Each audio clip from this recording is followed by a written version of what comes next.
believe it was on a sunny afternoon in Kabbalah, and Shrimataji asked for Victor Vettuni, and she asked him to start a theater company with actors and all sorts of professionals he could find in Sahaja Yoga. Professionals, musicians, dancers, choreographers, director, actors.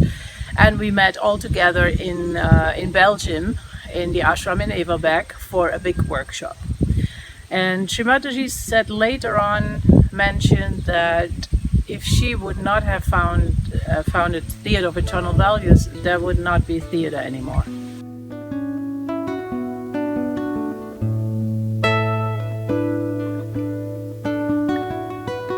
My first experience with TEV was actually with TEV International, TEV Europe, when they came to America almost 20 years ago now to do a production of The Magic Flute. And I remember when my parents came to see it, they were absolutely in awe. And they had subscriptions to the New York City Opera and to the Metropolitan Opera. And they couldn't believe what they were seeing on this stage when they saw this production. And I remember my mother said, I feel like my heart was just exploding. I couldn't believe the joy I was feeling in that audience. I've never seen anything like it.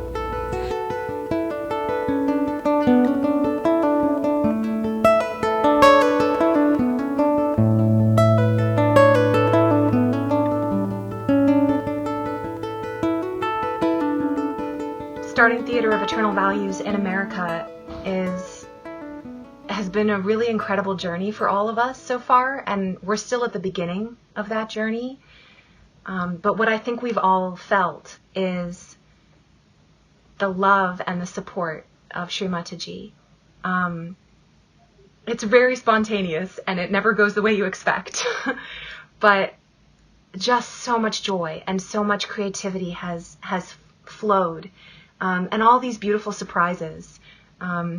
The first show we did is called Lee and the Tallest Tree. It's a children's play about a tough-talking American squirrel who has her ego brought down and her heart opened over the course of the story. Chuva de verão no meio da tarde, junto ao sol que arde, sobe cheiro de terra do chão.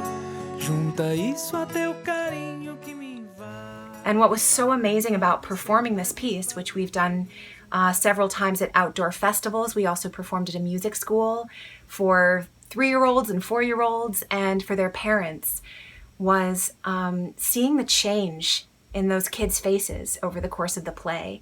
They really got glued in to this image, and actually by the end we were able to use this metaphor of this tallest tree for a way to talk to them about how they can find more peace in their lives.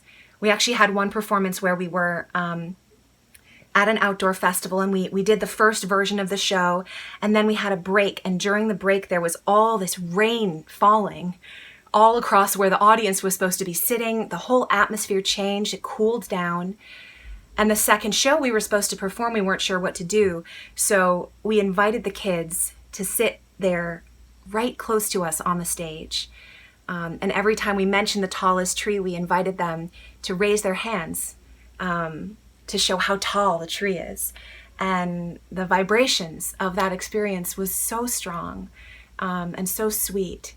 And so this is the way we started off TEV America, with a play to please the children, to please Sri Ganesha. So the second show that we did is called Map in the Dark, and it's a play about Harriet Tubman, the famous American abolitionist and all-around amazing woman, and the woman who wrote her biography.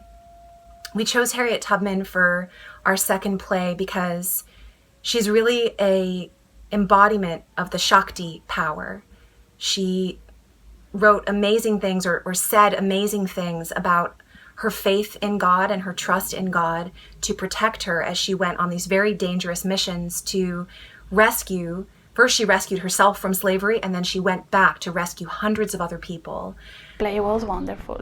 It was a very, very professional play. There were about 5 actors, plus the director. and it was a wonderful combination of acting plus puppets. It was a narration of Harriet Tubman's life and her first biographer, and it was a beautiful play. The branch manager of the library where they performed was very pleased, and she has been constantly mentioning, about their performance. We created that piece and brought it to Maryland, actually, which is where Harriet Tubman was from, and had the opportunity to perform it at the library there for this amazingly diverse and curious audience. When we finished, they actually were asking, what other historical figures do you have? And it was everyone from 6-year-olds up to grandmother age, and all different religions and races and walks of life who came to this performance. We also, while we were there, had the opportunity to perform at some of the public programs that were happening nearby. And we took some of the songs that we sang in that play, did some performance poetry, played some dulcimer, and created a little mixture of an artistic piece to share at the meeting, all from American folk songs and spirituals.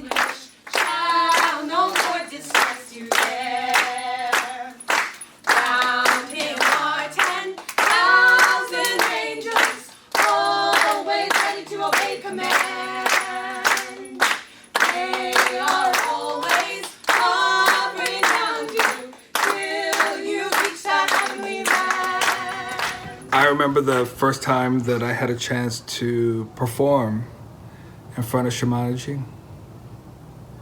No one else was there as far as I was concerned. It was just me and mom sitting right there watching me as I believe I sang a song from a musical called Big River. And the song was Free at Last. And yeah, it was just amazing. Being up there on that stage, singing for the most important person that I could ever imagine singing for. And then hearing that there was a place, a group, a Theater of Eternal Values, to be able to now be a part of it when it's starting here in America, when we're putting it together in Kanjahari, when we have a show down in the DC area, when we do something in Boston, and hopefully something out in the West Coast, to be able to bring Shamaji's dream to life in the United States, that is free at last. The tears of joy. I can just see mom just nodding her head and saying, do your thing. And that's what the Theater of Eternal Values is for me, expression of freedom. Eternal values,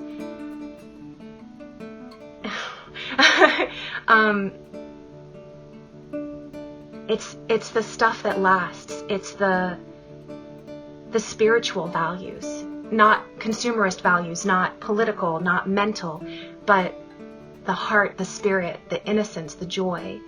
And we've built the plays we've created based on those. And that's what's so extraordinary about sharing this. I think we share it with American audiences and they feel that joy. Their hearts open to this art, where in their everyday lives I think they have to be so contained and they have to work so hard that it's hard to open the heart and have sort of the fertile ground to plant the seed of self-realization. So this is what theater can do.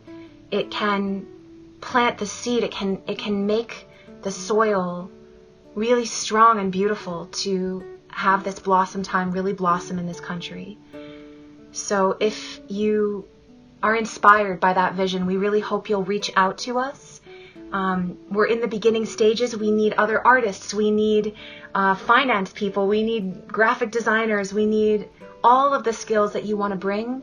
And we also need Sri Lakshmi's kind of support for our endeavors. So email us, come see us, come talk to us, and hopefully this can be another one of the many blossoms of Sahaja Yoga and of spreading the love of Sri Mataji through the arts.